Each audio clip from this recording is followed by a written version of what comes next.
CNN toured the private jet of the late Lebanese leader, who never ceased to make international headlines and was a regular on the world's top networks. The martyred former premier took on board his plane a CNN team, led by the network's Beirut bureau chief, Brent Sadler. They also toured his private boat. Sadler holds an informal chat with the late premier. He asks him whether he was taking a risk in the huge reconstruction project of Lebanon. Hariri's answer was a clear not at all. He said the country was destroyed by 1990, following the Lebanese civil war and Israel's invasion. 4 million people needed to live. Their cities and towns needed infrastructure and services. He describes the Lebanese as very lively people who love their country and are survivors. So it was obvious that they would have to rebuild Lebanon. Asked if he was frustrated by some of the negative Lebanese and international media coverage of the huge reconstruction effort and the country's debt, Hariri said no.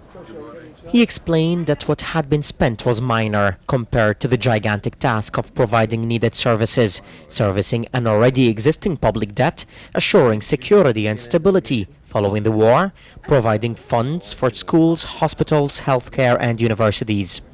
He said the challenge of reconstruction was tremendous, but credits his long and successful endeavor in Saudi Arabia for preparing for such a task. He told CNN I was the man who could do the job, and argued the challenge would succeed with the cooperation of the Lebanese people, the government, parliament and the president, all working together, and pointed to CNN to look at what the country looks like now. But there's still a lot of work to be done, although Beirut, the north, the south, the mountains and the Bekaa Valley all witnessed rehabilitation. He tells Sadler there's almost consensus that what was done was right, and now the Lebanese capital is a focal point for the Arabs, Lebanese and foreigners alike. CNN points out that the number of tourists visiting Lebanon surpassed 1 million. Hariri agrees and tells Sadler it was a post-war record. He stressed if the infrastructure had not been rebuilt and services not up to international standards, tourists, especially Gulf Arabs, would have stayed away. From the beginning, he said, I knew Lebanon is the oasis of the Middle East, and all we needed to do was provide the best services and infrastructure. The demand is there, so we needed to provide the supply side. Let's look at the picture regionally. You've spent most of your political career involved in putting Lebanon back on the world map, changing the image of a country that was the capital of terror. You have Iraq as your next door neighbor but one. You have problems with America and Syria. You have Israel to your south. Does it worry you? Are you fearful that war could return to your country and destroy the good work you've done? First of all, the war, I don't see at all any signal that the war will come back to our country, because the war started between us, between the Lebanese. And the Lebanese, they show every day that they want to live together. There is no doubt in my mind that the Lebanese, they will never ever come back to have war among each other at all. And having a problem with Israel, it is a possibility always, but I don't think that the actual and the actuality on the Middle East now allow Israel to do anything in Lebanon, because you know it invaded Lebanon before, and the price for Israel was not low. So they left Lebanon, and they know what it means to get in again. But there is no doubt that there's building tension between the United States and Syria. Syria supports Hezbollah along with Iran. The border is mostly calm, but there are violations of Lebanese airspace by the Israeli Air Force. Yes. Is it a concern? Is it a possibility that Lebanon could be used as a punch bag, as a buffer, if you like? No. A battlefield between Israel and Syria? No, I don't think so. These days are gone, and I think by dialogue and openness, and I have all reasons to believe that one day all this tension we see, we will see an end to it. You know, because all of us, the Lebanese, the Syrian, the American, they believe in dialogue. And dialogue is the best way to reach an agreement about anything, any dispute. But given Al-Qaeda, given the We world don't war have on Al-Qaeda terror, in Lebanon. are you convinced that, are you totally convinced that conflict will not engulf Lebanon again? No. On any front? No. I'm totally confident. What gives you that confidence? Because, you know, I don't think that anybody, neither the American, who are the most important in the region, neither the European, need another war in the region. They need to finish what they have done before and to calm down the situation. And they know that the war is not prominent. It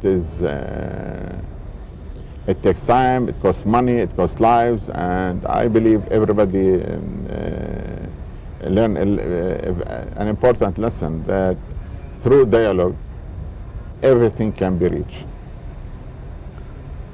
What lesson is there to be learned from the civil war in Lebanon, from the times when there was hostage taking, like we have in Iraq now? You know, the lesson, you hear it from every Lebanese, from Muslim, from Christian, from Druze, Sunni, Shiite, Maronite, anyone, that we were shooting ourselves in the foot. And there is no end to it. Our destiny is to live together. The common ground among each other is much more than the differences. Let's talk about your political future for a moment as the final part of this interview. There are doubts about whether you will continue to lead this government because of changes that have led to international pressure on Syria in the past 10 days. If you were to step away from this project for a period of time because of politics, how would that affect Lebanon's image internationally? How would it affect you if it does? I don't know how it will affect. It's not up to me to answer. About myself, you know, I am in politics and I'm a prime minister in a democratic country. And that's what I love on it, that it is a democratic country. So democracy, it means that prime minister can say, can go anytime. He should expect that. He should believe on that deeply. And I expect it. And I believe on it. If I'm sure that the government will resign, I will resign in a couple of weeks to come. If the parliament wants me again, I will see if I can form a government, can really face the challenges Lebanon is facing, internally, regionally, internationally. If I succeeded to form that government, I will be the prime minister. If not, I will say sorry.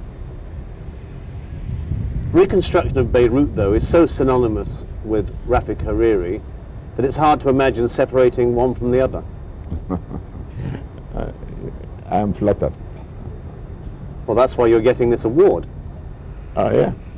It is flattering. You're being flattered and recognized with winning a top United Nations award. Yeah. Would you personally have any, I'll rephrase the question, if you were to step aside, would you want to come back as a prime minister later? I don't know, but if I step down now, I don't think that I'll come back soon. As you have done in the past, within a year or two? Not soon, no. As far as the reconstruction of Lebanon and where you are in your political life now, is the job over as far as you're concerned, of rebuilding, reconstructing and pushing Lebanon forward? No, it's not over. It's not over. We still need to build, not only in Beirut. In Beirut, it is almost over, if you are talking about Beirut. It's almost over, but we need to build so many things outside Beirut. We need to build dams, we need to make more roads, we need to make more infrastructure, roads and schools. We need to build branches to the University of Lebanon. There is so many things needed to be done. And do you still have the willpower, the energy, of course, the enthusiasm to carry on with this? Of course, of course. I am a young man. I'm only 60. You want me to talk The to late Prime Minister? Hariri's achievements were manifested in the top prestigious UN Habitat Award, which CNN Sadler referred to earlier. Hariri received it late last year for his reconstruction effort in the Lebanese capital.